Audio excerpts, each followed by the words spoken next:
Ayan, ang sarap niya. Para siyang Yakult sa Philippines. Dito naman, Actimel yung tawag dito. Strawberry flavor siya. Yan. Hello! Hello everyone! So yeah, nasa bahay ako ngayon.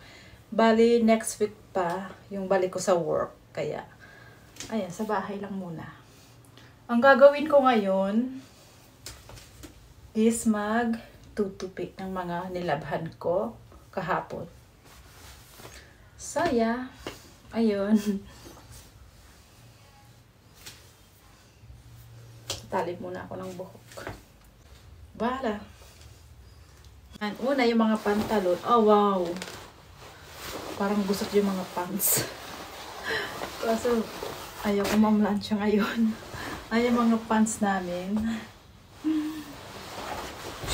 At ayan, meron akong dra. Tawag namin dito, yung panlagay sa kama. Dra. Ayaw ko mamlansya talaga.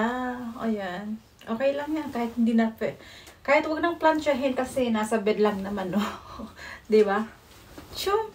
Taran! Ayan, yung mga... Tutupiin ko na lang siya talaga. Hindi rin ako talaga mamamlansya. Ayan yung mga tinupi ko. Ayan, okay lang kahit hindi nakapag-plansya. At least maayos yung tupi. Kaya, ayan, okay lang.